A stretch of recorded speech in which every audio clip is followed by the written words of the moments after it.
Агай саламатсызбы?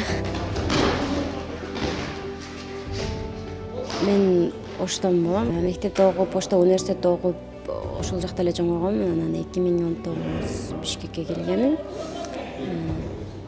Бишкекте көз ажиздердин федерациясы бар болчу. Ал жакта өз алдынча басканды, өз алдынча жашаганды үйрөтөт болчу. Ошол жакта окуп жүргөндө бассейнге барсаң болот эле, ушундай жүдөөгө келсең болот эле. Мен экөөсү тең бара берет болчумун, өзү кызыгат болчумун күрөшкөнгө. Ал жакта окуп жүргөндө мен менен окуп жүргөн балдар келчү. Ошолор менен чогуу келе берет болчу. Өзү спортсмен болоюн деген оюм деле жок болчу.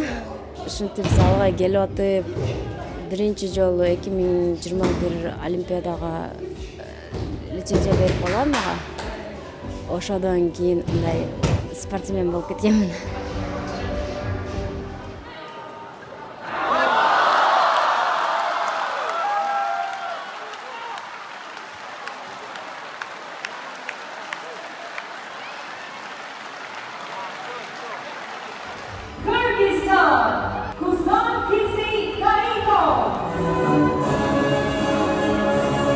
Чемпионат Азия болгондо адан дагы биринчи орунду алгам 2023. Анан көзүндөсү Азия оюндарыдан дагы биринчи местени алдым.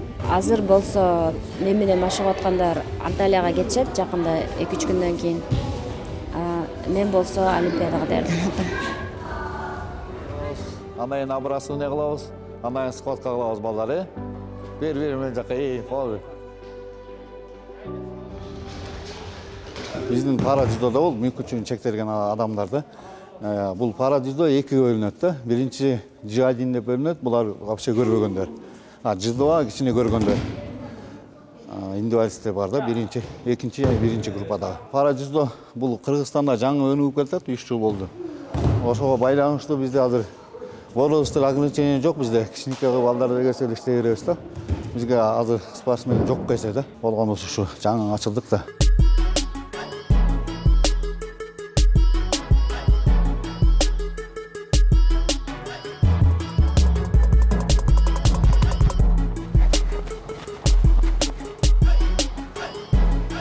Негизи соперницаларды мындай жеңем, алар болбойт деп айткан болбойт да.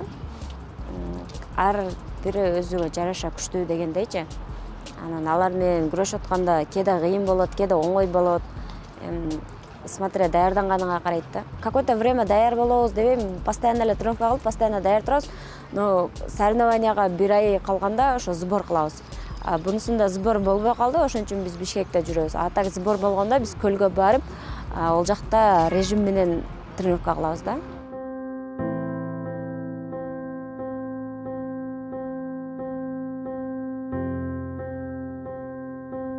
Төртүнчү класстан баштап Ошто көз ажиздердин мектебине баргам. Ага чейин обычный эле школада окугам. Кызамык болуп барып, ошодон кийин көрбөй калып, анан врачтар ошол жакка алып бар деп 11 класска чейин ошол жакта окугам. Анан 11 класста бүтүп, Ошкога окууга тапшыргам, инфакка. Ал жакта дагы окуп бүтүп, Бишкекке 2019 келгенмин. 2019 Бишкекке көз ажиздердин федерациясына келип, ал жактан өз алдынча басканды, самостоятельный болгонду үйрөтөт болчу.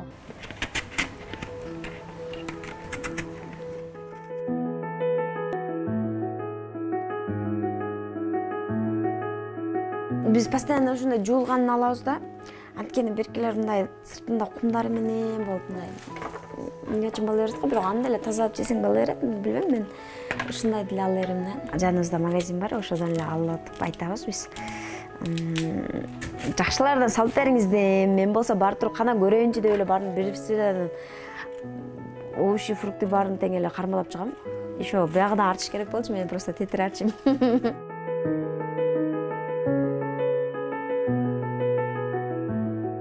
Мындай стереотиптер дагы бар да, тең-теңи менен, инвалидтер менен турмуш куруш керек деген ойлор бар да адамдардачы. Экөө тең неме болсо балдары дагы ошондой деген дагы ойлор бар. Бирок эми Аллахтын бергени да алчы. Менин көп эле тааныштарымдын балдары жакшы эле. Ата-энеси көрбөйт, бирок балдары жакшы эле көрөт да. Даже апаларын жетелеп, ошентип жашоо чоңоюп калсачы.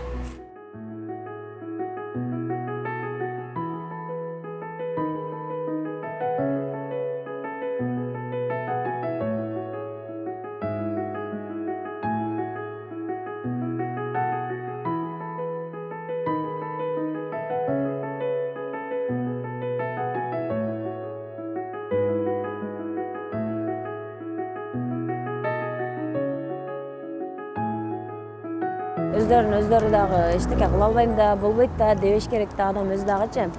Мен ошентип айтып элем да, мындай. Любой нерсеге аракет кылсаң, болот да баарычы.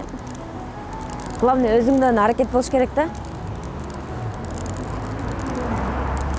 Ата-эне жөнүндө айтып кеттиңиз. Ооба, негизичи байкем мындай да, ата-энелердин колдогону главный да.